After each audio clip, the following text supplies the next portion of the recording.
अस्सलामु अलैकुम। क़ुरबानी सुन्नत है या वाजिब है? आज इस टॉपिक पर बात करने का एक रीज़न ये भी है कि हमारे कुछ भाइयों का ख़्याल है, जिनमें अबू ज़ैद ज़मीर साहब जो पूना से हैं, सैयद फैज़ साहब जो औरंगाबाद से हैं, इसी तरीके से मोहम्मद अली मिर्ज़ा हैं जो पता नहीं कहाँ से हैं। इन लोगों का ख़्याल ये है कि क़ुरबानी महज एक सुन्नत है, यानी अगर आपने क़ुरबानी कर लिया तो बहुत अच्छी बात है, आपको सवाब मिलेगा, और अगर आपने क़ुरबानी नहीं की तो आपको कोई गुनाह भी नहीं होगा। अब चूँकि ये तीनों सोशल मीडिया पर मशहूर हैं और मिलियंस में लोग इनको फॉलो करते हैं, इनकी बातें सुनते हैं, और इन लोगों का यही ख्याल है कि क़ुरबानी महज एक सुन्नत है। बल्कि जमहूर उलमा का कहना है कि क़ुरबानी लाजिम नहीं है, कर लिया तो बहुत अच्छा, और अगर न करे तो गुनहगार नहीं होगा। लेकिन जो बात सही और दुरुस्त है वो ये है कि क़ुरबानी सुन्नत है या सुन्नत मौक़दा है। जबकि किताब व सुन्नत से ये पता चलता है कि क़ुरबानी वाजिब है। क़ुरबानी का हुक्म बड़े ही ताकीद के साथ किताब व सुन्नत के अंदर आया है। तो चलिए हम देखते हैं किताब व सुन्नत के अंदर इसकी क्या तफसीलात आई हैं और सहाबा का अमल क़ुरबानी के मसले के अंदर क्या है। तो सबसे पहले आइए कुरान से मालूम करते हैं। अल्लाह तबारक व तआला का इरशाद है, फ़सल्लि लिरब्बिका वन्हर। इस आयत के अंदर अल्लाह तबारक व तआला दो बातों का हुक्म देते हैं। अल्लामा अबू बकर जस्सास राजी रहमतुल्लाह अलैह फरमाते हैं, इस आयत से दो बातों का इल्म हुआ। पहली बात फ़सल्लि लिरब्बिक, इससे मालूम हुआ ईद की नमाज वाजिब है, और दूसरा वन्हर, इससे मालूम हुआ क़ुरबानी वाजिब है। और तकरीबन यही तशरीह अल्लामा ज़फ़र उस्मानी साहब ने अपनी किताब इलाउ सुनन के अंदर की है। आगे आइए, अल्लामा आलूसी रहमतुल्लाह अलैह बहुत बड़े मुफस्सिर हैं, हज़रत अपनी किताब रूहुल मानी के अंदर फरमाते हैं, वस्तदल्ल बिही बादहुम अला वुजूबिल उज़हिया लिमकानिल अम्र, यानी बाद लोगों ने इस आयत के ज़रिए क़ुरबानी के वाजिब होने पर इस्तिदलाल किया है। इसी तरीके से अल्लामा कासानी रहमतुल्लाहि अलैह अपनी किताब बदायुस सनाए जिल्द नंबर 4 में फरमाते हैं, व मुतलक़ुल अम्रि लिल वुजूबि फ़ी हक़्क़िल अमल, यानी अम्र से वजूब साबित होता है। आगे फरमाते हैं, मता वजब अलैहिस्सलातु वस्सलाम यजिबु अलल उम्मा, जब ये आप अलैहिस्सलातु वस्सलाम पर वाजिब है तो उम्मत पर भी वाजिब है। लिअन्नहु क़ुदवतुन लिल उम्मा, इसलिए कि हुज़ूर अलैहिस्सलातु वस्सलाम उम्मत के लिए नमूना है, उम्मत के लिए आइडियल है। तो ये थी कुरान की आयत जिसके अंदर साफ पता चलता है कि ईद की नमाज भी वाजिब है और क़ुरबानी भी वाजिब है। तहक़ीक़ के तशरीह के अंदर मैंने जिन लोगों को पेश किया है उसके अंदर मुफस्सिर भी हैं, मुहद्दिस भी हैं, फ़क़ीह भी हैं, खुद अल्लामा अबू बकर जस्सास राजी रहमतुल्लाह अलैह सब कुछ हैं, और सबकी तहक़ीक़ यही बताती है कि क़ुरबानी वाजिब है। अब आइए अहादीस की जानिब। पहली हदीस है बुखारी शरीफ की। हज़रत जुंदुब बिन सुफियान रज़ी अल्लाह तआला अन्हु फरमाते हैं कि आप अलैहिस्सलातु वस्सलाम क़ुरबानी के दिन तशरीफ़ लाए और इरशाद फरमाया, मन ज़बह क़ब्ल अन युसल्लिया फ़लयुइद मकानहा उख़रा, जिन जिन लोगों ने ईद की नमाज से पहले क़ुरबानी की है वो अपनी क़ुरबानियों को लौटाए। देखिए, आप अलैहिस्सलातु वस्सलाम के इरशाद से साफ पता चलता है, अगर महज सुन्नत होती क़ुरबानी तो आप अलैहिस्सलातु वस्सलाम क़ुरबानी को लौटाने का हुक्म नहीं देते।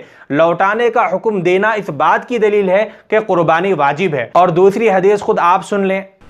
और ज़ाहिर वो हदीस बड़ी सख्त है जो मैं पहले बयान कर चुका, सुनन इब्न माजा में, मुस्नद इमाम अहमद में और अल मुस्तदरक लिल हाकिम में सही सनद के साथ है, और इमाम ज़हबी ने भी मुवाफ़क़त की है कि जो इस्तिताअत के बावजूद कुर्बानी ना करे तो हमारी ईदगाहों के करीब भी ना फटके। अब इसके बाद अगर कोई वाजिब का रिजल्ट निकाल ले तो बईद नहीं है, लेकिन हम चूंकि मुक़ल्लिद नहीं है और ना गैर मुक़ल्लिद है, मुत्तबे सुन्नत है, हम सहाबा इकराम और अहले बैत के फहम के मुताबिक किताब व सुन्नत को समझते हैं। तो मौसूफ ने कहा कि किताब व सुन्नत को सहाबा के फ़हम से समझना चाहिए। तो चलिए सहाबा के फ़हम से हमको समझते हैं। जामे तिरमिज़ी के अंदर एक रिवायत है, एक आदमी ने हज़रत अब्दुल्लाह बिन उमर रज़ी अल्लाह तआला अन्हु से सवाल किया कि क्या क़ुरबानी वाजिब है। भाइयों, आप मेरे इस बात पर गौर करें, एक आदमी ने सवाल किया कि क्या क़ुरबानी वाजिब है। अब्दुल्लाह इब्न उमर रज़ी अल्लाह तआला अन्हु ने जवाब दिया कि हुज़ूर सल्लल्लाहु अलैहि वसल्लम ने भी क़ुरबानी की है और मुसलमानों ने भी क़ुरबानी की है। तो फिर उस आदमी ने फिर से सवाल किया, क्या क़ुरबानी वाजिब है। फिर सहाबी ने फरमाया, क्या तू समझता नहीं कि आप अलैहिस्सलातु वस्सलाम ने भी क़ुरबानी की है और मुसलमानों ने भी क़ुरबानी की है।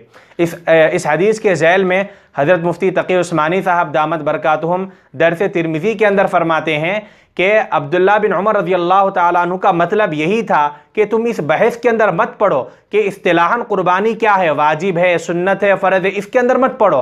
बस इतनी बात समझ लो कि हुज़ूर सल्लल्लाहु अलैहि वसल्लम ने भी कुर्बानी की है, मुसलमानों ने भी की है, लिहाजा तुम भी कुर्बानी करो। اب اگر آپ کے ذہن میں یہ سوال آتا ہو کہ بھئی جب قربانی واجب اور ضروری ہے تو عبداللہ بن عمر رضی اللہ تعالیٰ عنہ نے صاف کیوں نہیں بتایا کہ بھئی قربانی واجب ہے تم اس کو ضرور کرو؟ تو اس کا جواب تحفۃ العلمائی جلد نمبر 4 کے اندر حضرت مفتی سعید صاحب رحمۃ اللہ علیہ فرماتے ہیں کہ صحابہ کے دور میں فرض اور واجب کے اندر زیادہ فرق نہیں تھا۔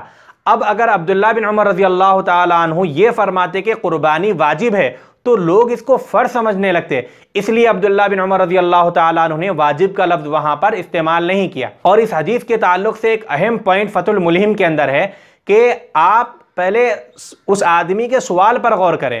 اس آدمی نے سوال کیا تھا کہ کیا قربانی واجب ہے؟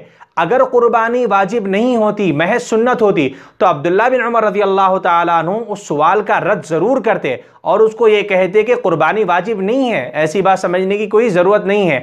لیکن حضرت عبداللہ بن عمر رضی اللہ تعالیٰ عنہ کا یہ کہنا کہ قربانی حضور صلی اللہ علیہ وسلم نے بھی کی ہے اور مسلمانوں نے بھی کی ہے، یہ اس بات کی طرف اشارہ کرتا ہے کہ قربانی واجب ہے، تبھی تو عبداللہ بن عمر رضی اللہ تعالیٰ عنہ نے اس طریقے کا جواب دیا۔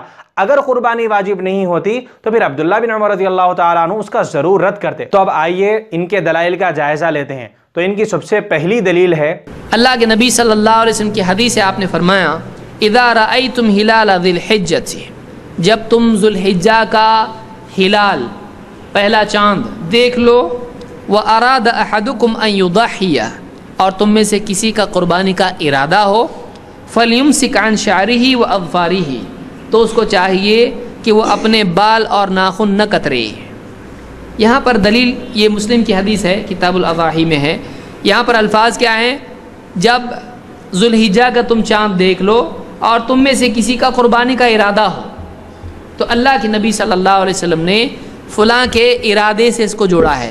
کوئی کرنا چاہے قربانی تو وہ ناخن اور بال نہ کترے، تو یہاں پر یہ نہیں کہا کہ لازم ہے یہ۔ تو دیکھیے، ارادہ وجوب کے منافی نہیں ہے جبکہ دلیل موجود ہو، اور دلیل اتنی سخت موجود ہے۔ آپ علیہ الصلوۃ والسلام نے صاف الفاظ میں فرمایا کہ اگر کوئی استطاعت کے باوجود قربانی نہ کرے تو وہ عیدگاہوں کے قریب بھی نہ آئے، تو اس سے وجوب ہی معلوم ہوتا ہے۔